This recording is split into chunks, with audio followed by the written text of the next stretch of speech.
God thanks that I never was in a situation, even as a left-wing Jew, of replacing Palestinian people from the indigenous heritage. Anybody who reads the statements made about how you treat your enemy, how you don't annihilate women and children and the wounded and the sanctity of places of religion and so on, one sees such an incredible difference. That particular Joe Biden, back in 1986, was it? Yes.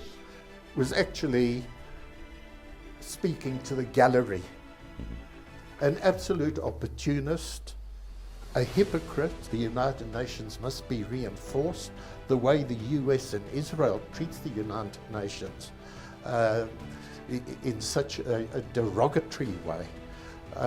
It's absolutely a crime against humanity. Got to a point where the United States particularly, and of course its cohorts, which are basically the former Western colonial powers who disgracefully go along with the USA in the way in which the Palestinians, and that's the challenge that humanity is facing, and humanity in its numbers will win, because we are the many, they are the few. Was South Africa ever involved in mediating between Hamas and other Palestinian factions to achieve reconciliation? And if so, what was your role? Well, I would, there's no formal mediation, but there's a build of relationships, the development of relationships. I know how I spoke as an ANC minister and how I spoke post being in government, how I handled myself, my views, which are as a result of my political development and education in the liberation movement of South Africa, from the Communist Party to the ANC. And they all speak in the same way. And I had spoken, whether it was to Ismail Haniyeh in Gaza, or Khaled Mashal and his leadership in Damascus, and others who I've met all over the world, including Hamas people coming to South Africa, or the Palestinian resistance groups in Qatar, etc., wherever one has met, in conferences internationally, that they are extremely interested, talking about mediation, but extremely interested in our views, what they can learn from the South African struggle, how we dealt with the issue of armed struggle and political leadership, our view of armed struggle, the question of terrorism in the sense that it was used in relation to the fact that as ANC we did not carry out actions, although sometimes these things happened, but as part of our principle and our position and our strategy against civilians as such. The question, which I found that them very interested in because of my Jewish background, was how we managed in South Africa to recruit white people, a minority, small minority of whites, but important to recruit into our struggle. People like myself and Joe Slovo and Ruth First and so many others, Dennis Goldberg, etc., younger people who have emerged today, Jewish and white, supporting the Freedom Charter and the struggle led by the ANC. Extremely interested. And I would say one saw in this a thoughtfulness in relation to the rule of Israel and the Jews within Israel, and particularly the Jews in the international arena, and how they've appreciated not the question of using useful idiots, as our opponents would call us, but of genuinely beginning to understand those who hadn't perhaps come out of a secular background, as many Arabs had in the past period of Arab nationalism of the last century, but had come to realize that there was a part that people could play, that the way you needed to conscientize and show that you weren't against a particular religion, that you weren't against people because they were Jewish per se. And that's what we would call the national question here in South Africa. How out of a diversity to bring people together in a common struggle against a common enemy. And we can see with the upswell of people in the Western countries and elsewhere, Jewish people, particularly in the USA, but including noble people in South Africa and many more in countries like Britain, but particularly the USA, who are absolutely against Zionism and are people who support the rights of the Palestinian people and the Arab people generally in their struggle against imperialism, Western imperialism. So this is a time that's grim, to be sure, but it's also a time of growing awareness, enlightenment, and the building up of an international solidarity movement in support of the Palestinian people. And in fact, all the countries from Syria to Yemen, Lebanon to Iraq and Iran, who are faced with the danger of Israel running havoc in their region with the support of the USA and Western imperialism. So that gives me cause for great hope, by the way, and optimism, and that's growing. I know you had a good work relationship with former Egyptian Minister of Intelligence Omar Suleiman during Mubarak time. How did you use this good relationship to benefit the besieged Palestinians in Gaza? As a fellow intelligence minister, of course he was not a minister, but a very important to Mubarak, possibly Mubarak's right-hand man. Yes, he was a minister of intelligence. Well, he was actually minister, yeah. But I didn't trust him fully. How could one, in terms of the Mubarak Egypt? But as an intelligence colleague or minister, counterpart of his, you know, you meet people such as that, and you strive to make some contact in terms of the possibilities from both sides of getting things to work. And I was absolutely possessed with the question of Egypt opening up its gates with the people of Gaza and allowing free access. You're talking about the crossings. At the crossings, the Rafah crossing and so on. That's what my key issue was. And I was working quite closely with George Galloway at that time, who was very instrumental in organizing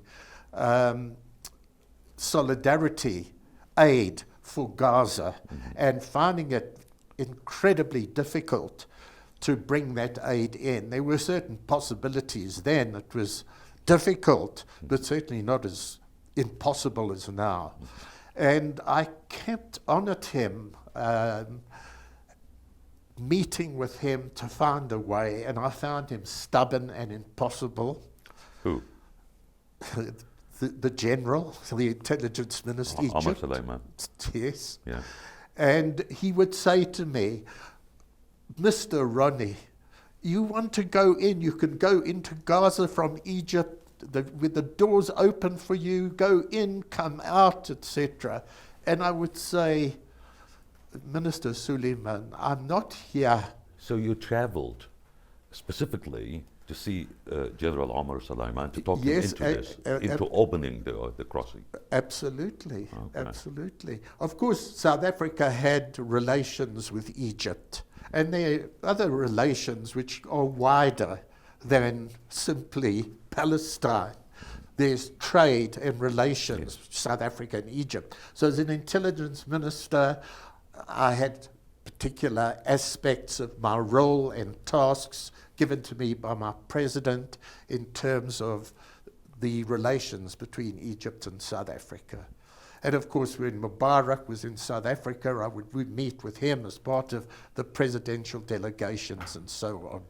But I made a point in terms of General Suleiman, because I found I could interact with him, as is the case with the chemistry between individuals. And I sought to use my relationship with him, a friendship, to advance the position of the Palestinian people. And in a simpler sense, to get aid reaching them. We know how the doors were closed from 2006 after Hamas came to power. And this was precisely a period in which, from then on, George Galloway was very much to the fore internationally in providing solidarity aid collected in Britain and then throughout other countries, including coming through Syria into the region. So I worked closely with George Galloway then and strove to try with Suleiman to get him to open the route into Gaza. Did you convince him to open from the crossing? The Rafah crossing. Did you manage to convince him to open? No, not at all. No, he would just he would put me off. And then within a couple of years, I was already no longer a minister when I resigned, when Jacob Zuma succeeded my President Thabo Mbeki. It was reported that the United States has recently pressured South Africa to withdraw its case against Israel at the ICJ. The same pressure resulted in removal of Minister of International Relations Niladi Bandor from the office. How accurate is this information? Well, it's not accurate. Of course, I'm no longer a minister, and I don't rule from the grave.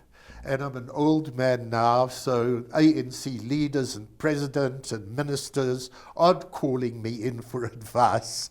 I have some good connections, and I had a wonderful relationship, and still do, with Naledi Pandor, but as when she was a minister as well. I'm not saying I could influence her, but she was always willing to talk with me and to hear my point of view, and I just idolize her. I think she's amongst the most outstanding ministers this country has produced. As far as I understand, there was no serious attempt made by the USA to get South Africa to withdraw its case. If there had been some attempts behind closed doors, I'm not aware of that. I would also say that in relation to the fact that unfortunately Dr. Naledi Pandor is no longer the Minister of our country of Foreign Affairs, of International Relations.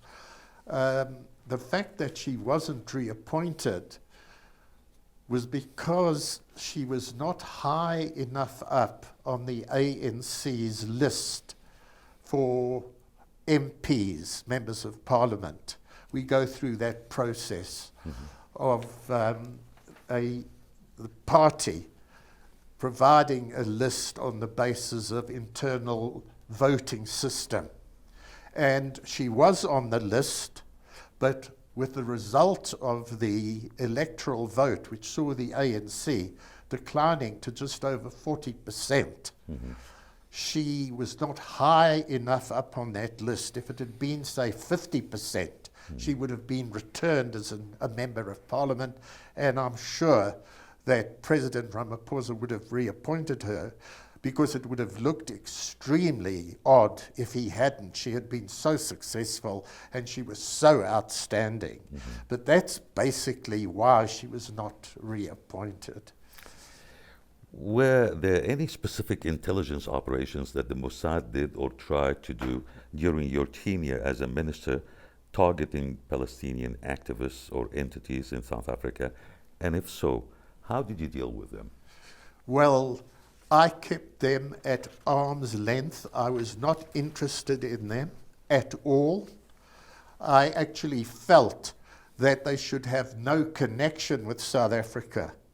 But to get a government or a president to decide that is another question. Because, you know, what we have to understand in terms of government relations is that up until the point of the war between two states, whether it was Nazi Germany and the Soviet Union, up until the time of the German aggression and invasion, they had connections at intelligence level. That's how intelligence is run. It's not simply that you have connection between an intelligence minister of a friendly country and a friendly country, as of course you do, but you have that with virtually all the countries. And for me, when I became a minister and I discovered there was that relationship as low down on the scale as it was, I can assure you that even before me, it was very low down.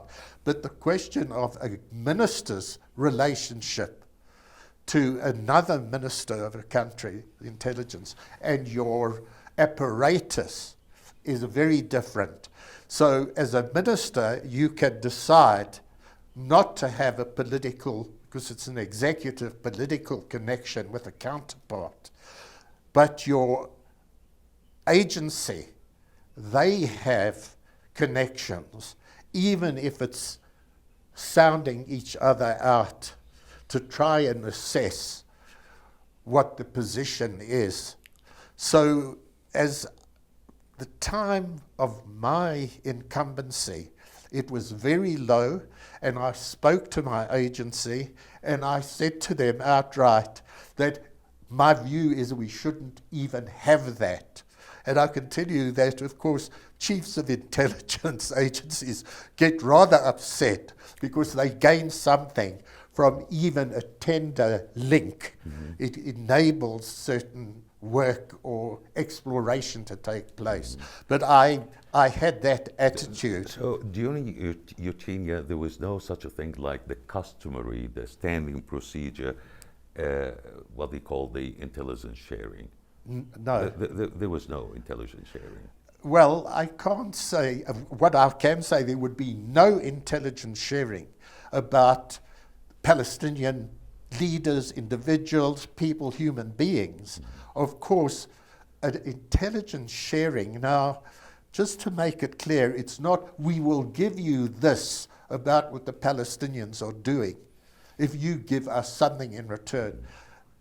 This country is so pro the Palestinians that that level of interaction, certainly with the kind of heads of my agencies at that time, they would not do anything of that nature at all. I can't speak for the situation now, but I've made the point that South Africa and the ANC, which is the ruling power, although it's in coalition, its members would certainly not countenance anything of that nature. I'm confident of that. During your tenure as a Minister of Intelligence, was South Africa approached by the Mossad to play a direct or indirect role in countering Iran's nuclear project? And if so, what was the nature of these attempts? There was attempts, certainly with our Deputy Foreign Minister, Aziz Pahad, who's passed away, who's a great South African, and very pro-Palestine. But he had the task given to him by President Mbeki to interact in the Middle East. It had taken place particularly as an envoy in relation to Iraq and the attack on Iraq, the weapons of mass destruction. He was very involved in that. This is by way of background to Palestine, to Iran, and then with Iran as well. So he had that kind of interaction. Bear in mind that it's only 2005 that I become intelligence minister. I had good relationship with Iran and visited often and played host to them as well, learning a great deal from them. And of course, they learned from us in terms of a common view of the international situation and particularly the Middle East as a region. Positive relationships, and I believe that continues. This is where Minister Naledi Pandor had paid a visit to Iran in recent months before her incumbency ended. Of course, Mossad thought that they could influence South Africa at the presidential level in terms of their claim that Iran had and were close to having nuclear weapons. Mm-hmm. So I was party to a meeting that President Mbeki invited me to. He felt I needed to be there, where two members of Mossad visited South Africa to raise the alarm at the highest level with the president. They didn't meet me separately, and I wouldn't have wanted to meet them separately. And I sat with President Mbeki, and we politely heard what their claim was. And it was so ridiculous.